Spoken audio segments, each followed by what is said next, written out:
Hi, I'm Mike from 1A Auto. We've been selling auto parts for over 30 years.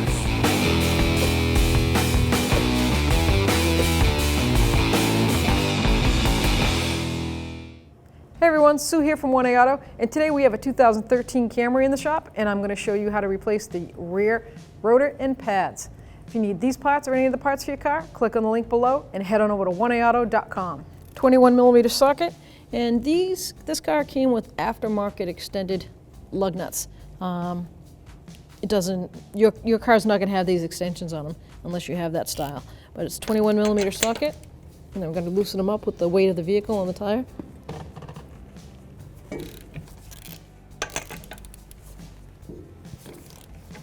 I'm going to use a 2-post lift to raise my car. You can use jack and jack stands at home.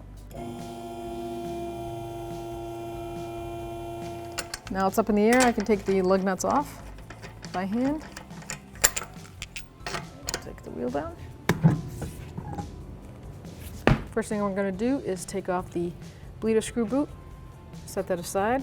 I'm going to reuse that. And I'm going to confirm that the bleeder screw opens up. Open her up. Perfectly fine. Just slightly close it. And now I'm going to take the caliper off the caliper bracket. These are 14mm sockets. Break them free. Now the inside bolt here, the pin, caliper pin itself does have a hex on it, and it's a 14mm wrench. So if you can hold that and break that bolt free, you might have to do that.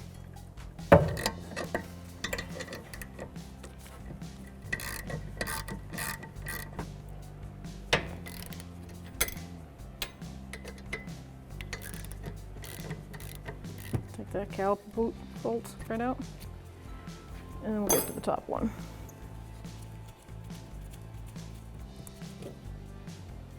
Now I'm going to take the caliper off of the bracket just by pulling it up. And this is where I'm going to push that caliper piston back. And this is the caliper piston right here. These calipers are fairly new, so hopefully they're in good shape. I don't see any visual leaks. So I can just put a little tension on that piston. Now I'm going to open that bleeder screw. That's why I broke it free earlier. It's a little 8mm wrench. Okay, that's opened. And I got a bucket ready to go. I'm going to aim right at that bucket. And I can push my piston. I can push my piston back safely now and do no ABS damage. Okay, so the piston is now bottomed out. I'm going to release my tool. And now I can see the piston, see the rubber seal. There's no leaks. Everything looks in good shape here. Tighten up this bleeder screw.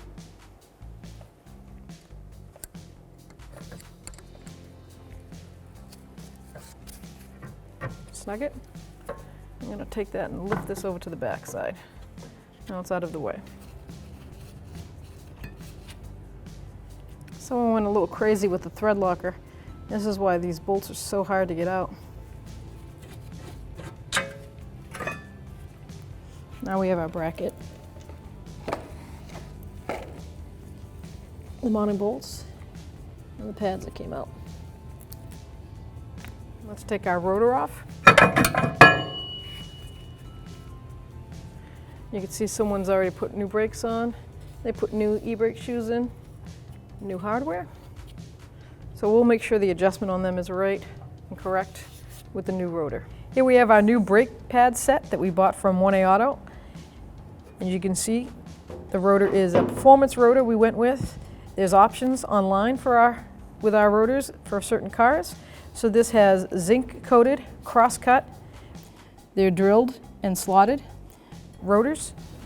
The pads are shimmed like an OE shim. They have the ears on them that hold it on instead of riveted on.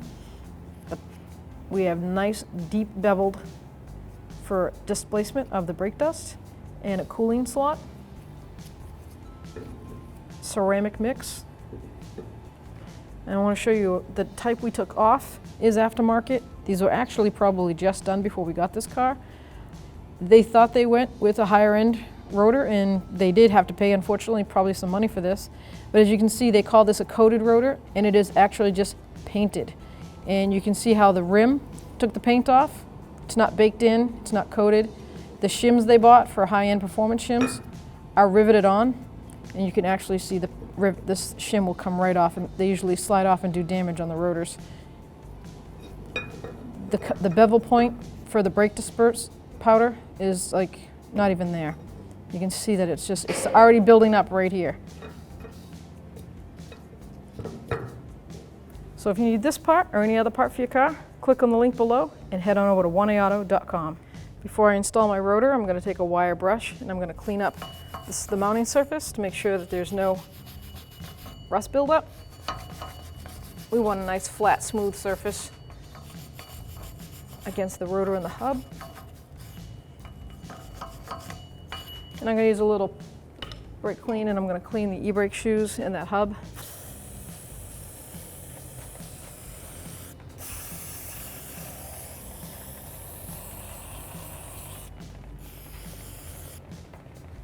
So now I'm going to put some anti-seize copper coating on my hub where my rotor hat meets, so I don't get any rust buildup for the future. I can just put my rotor right on. Now, if you go online, if you do get our slotted and drilled rotors, there's description on them on which way to put the actual angles of the slot in the drilled for the cooling.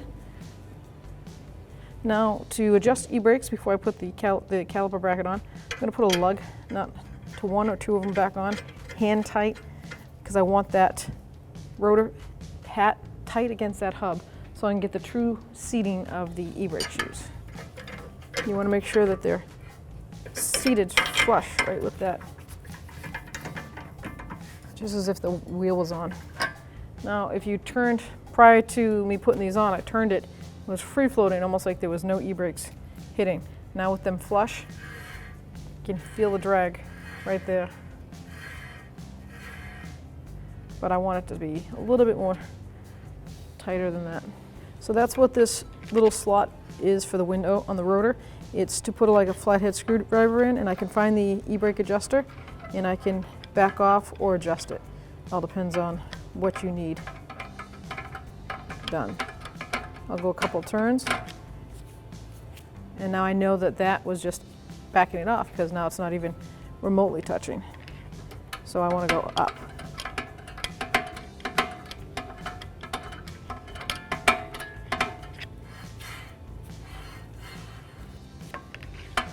Now this part of the rotor, factory comes with a nice little rubber boot, and somewhere down the line somebody took rotors off and put the new rotors on, and they didn't transfer that rubber boot over.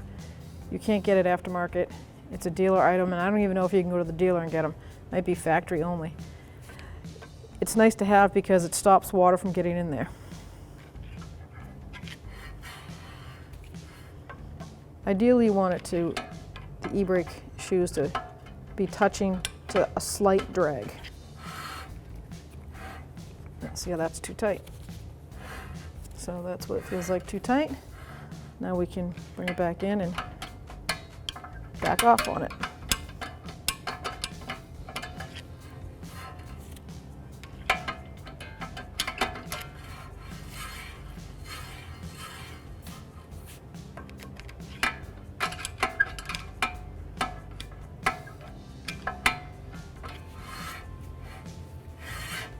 Isn't that funny? One turn does that much. Just gonna see if I can get one click off of it. I guess that's where I'm gonna leave it, right there. Because when brakes heat up, even though the e-brake isn't on, when they go down the road, those e-brakes can expand. The material will expand just from the heat alone from the rotor. So if it's too tight when it's cooled, when it goes down the road, it will expand and you can have a brake lock up. I'm going to leave these on so I can mount my bracket and everything's nice and straight. So here we have our caliper bracket and the hardware is still attached. I'm going to leave it attached because it's easier to clean when it's sitting in the grooves. Now if you've watched any of my videos before, I've discussed several times how some people found it in their knowledge that they think that you should put caliper grease or silicone on the top of the slider. Only because you just think, oh, lubricated, keep the pad sliding. But this is what happens. That's all caked up because road dirt and brake dust attaches itself to grease. So that's not the proper way to do that. So you want to get that grease off of there. So I'll take a wire brush, clean that right up.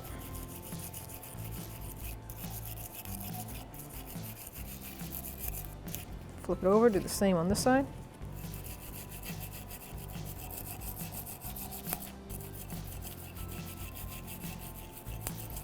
Now I'm going to show you where you do clean and put the brake grease. It's right here. You can see the rust built up already. So this person did it backwards, whoever assembled this caliper.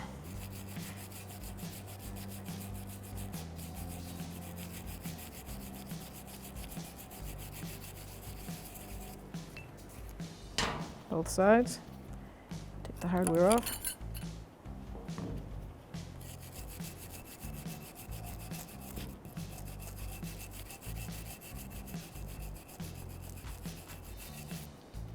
Now I got to clean the bottom part of this also.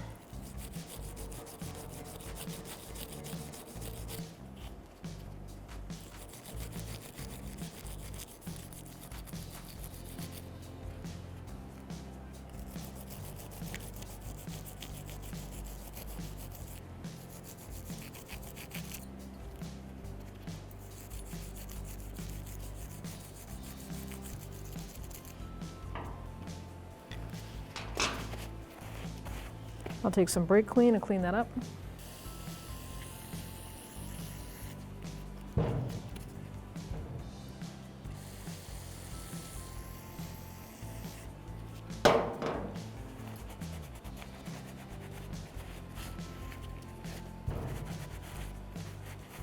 Okay, while I'm letting that dry, now I'm just going to clean up the tins.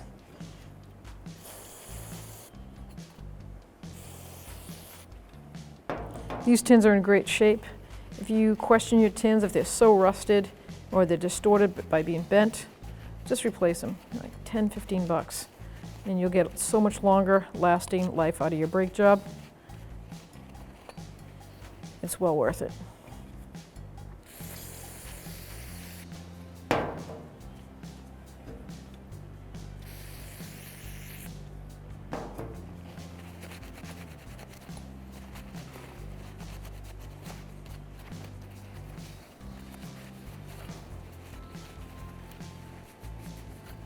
Okay, and while I let those air dry, I'm going to take a wire brush to this and get rid of all this thread lock.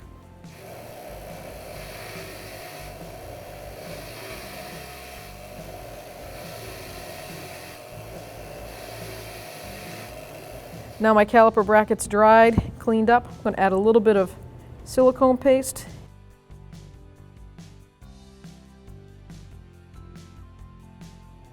And now we can reinstall our shims. So you're going to line this bracket up right between the, snap that down. It's like a little spring lock. Do the same on this side.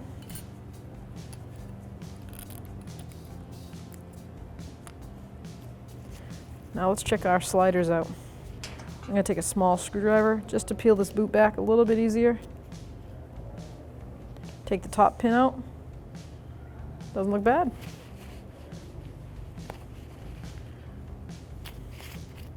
Grab some of my paste. I'm going to put it inside that boot.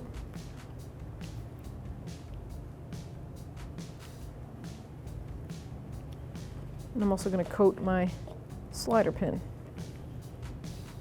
So those flat edges, you can put some paste right on those flat edges.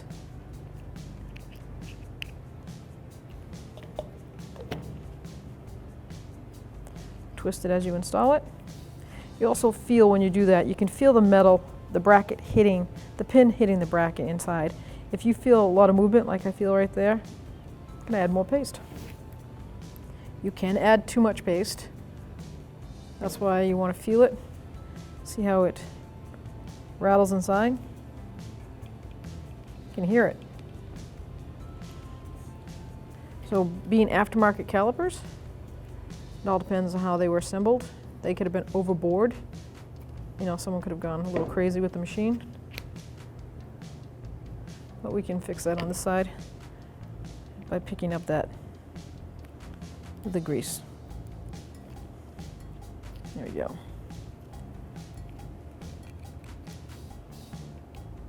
If you don't have enough slider grease, they'll seize up on you. Also, you can have, if you have an aluminum caliper, you'll hear a thumping noise. That one's in good shape too. So on our old pads, they have the actual indicator, pad wear indicator on them. So we're going to remove those off and we're going to transfer them over to our new pads. I just take a small screwdriver and I go right into where that tab is, and I do not stab myself. That's the key to this. Do not stab yourself. So you see on the pad how it has that little notch there? That's where that tab right there is going to sit. So you want to put this flat piece, which is the indicator, towards the pad side and snap it down in. That's it. I'm going to do that to both pads. So now we're going to bring a bracket and put it back over the rotor. We're going to line it up with the knuckle and thread on the actual bracket to the knuckle. Hopefully you have better luck than I do right now, because I can't seem to get this started.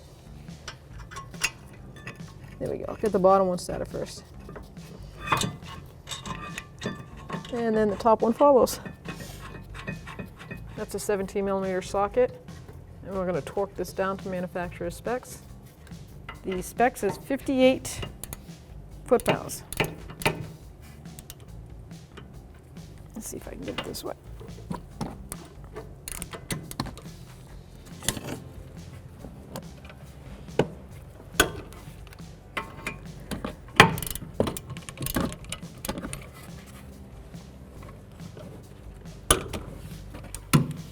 Now we're going to place our pads in. Fall right into that bracket nicely, actually. Now our caliper is ready to mount because we already pushed the piston back. Slides right on there, no problems. Grab our 2 slider pin bolts, thread them in. Just going to snug these down, then I'll torque them to specs. If that slider pin moves on you, just grab a 14mm wrench and put it right in there. Stop that from spinning, just like we did when we dismounted it. Once they snug out, I'm just going to stop because the torque on this is only 20 foot-pounds. So I'm going to torque it, and I don't want to over tighten it. 20 foot-pounds, and we'll torque this right down. Do the top.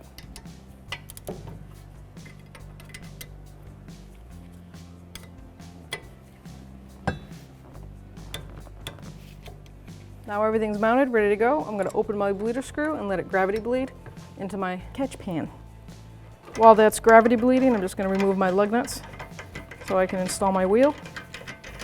Now I have a steady stream with no air coming out. I can snug this up.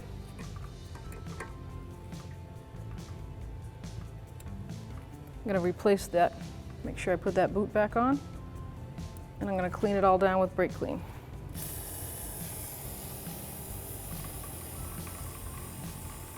Now I can mount my tire on.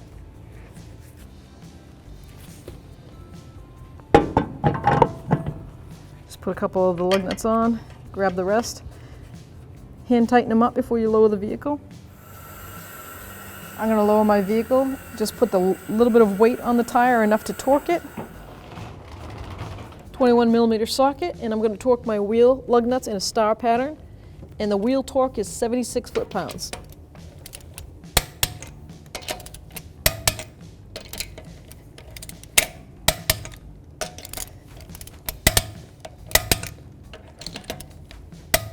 One more time.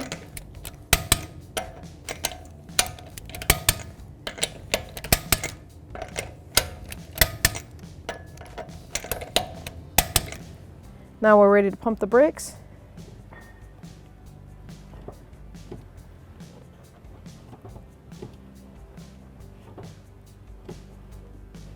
Feels good. Let's check our fluid. So the master cylinder is located in the driver's seat in the engine compartment. Take the lid off, and I can see the level. It's right here. It's right at the max where it should be. So we're all set. If you need to add fluid, the fluid is right here. Use only .3 fluid. That's a 3. Looks like an S all the time.